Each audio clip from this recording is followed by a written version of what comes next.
തിരുവനന്തപുരത്തിന് കൈവന്നിരിക്കുന്ന ഏറ്റവും വലിയൊരു അവസരമാണ്.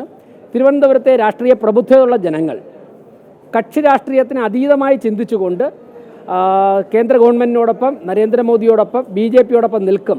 ഈ സാധ്യതകൾ പ്രയോജനപ്പെടുത്തുമെന്നാണ് ഞങ്ങൾ വിശ്വസിക്കുന്നത്. നല്ല ആത്മവിശ്വാസമുണ്ട് ഞങ്ങൾക്ക്. അല്ല, നഗരസഭ ഭരണം ജനങ്ങൾ ഞങ്ങളെ ഏൽപ്പിക്കും. ഞങ്ങൾ കഴിഞ്ഞ 5 വർഷം വളരെ ഉത്തരവാദിത്തപ്പെട്ട പ്രതിപക്ഷമായിരുന്നു. ഇപ്പോൾ എന്നോട് നിൽക്കുന്ന കൗൺസിലർ, ഞാനിപ്പോൾ മത്സരിക്കുന്ന വാർഡിലെ തൊട്ടുമുള്ള കൗൺസിലറാണ്, പത്മയാണ്. ഇവരൊക്കെ തന്നെ എത്ര ദിവസമാണ് ജയലക്ഷ്മിയുണ്ട്, തൃക്കണ്ണാപുരം വാർഡിലെ കൗൺസിലറാണ്. ജാനകി അമ്മാൾ, ജാനകി ചേച്ചിയുണ്ട്, ഫോർട്ട് വാർഡിലെ മുൻ കൗൺസിലറായിരുന്നു. ഇവരൊക്കെ തന്നെ ഇപ്പം ഞങ്ങളെപ്പോലുള്ള സ്ഥാനാർത്ഥികളുടെ വിജയത്തിന് വീണ്ടും പരിശ്രമിക്കുകയായിരുന്നു. ഈ വനിതകളൊക്കെ ഉൾപ്പെടുന്ന പ്രതിപക്ഷ നിരകൾ കഴിഞ്ഞ 5 വർഷം വളരെ ശക്തമായുള്ള സമരമായിരുന്നു, വളരെ ശക്തമായുള്ള പോരാട്ടമായിരുന്നു കോർപ്പറേഷനിലെ അഴിമതിക്കെതിരെ. അപ്പോൾ അതൊക്കെ മുഖവിലേക്ക് എടുത്തുകൊണ്ട് ഈ വരുന്ന 5 വർഷം തിരുവനന്തപുരം കോർപ്പറേഷൻ ഭരിക്കുവാനുള്ള അവസരം ജനങ്ങൾ ഞങ്ങൾക്ക് നൽകും.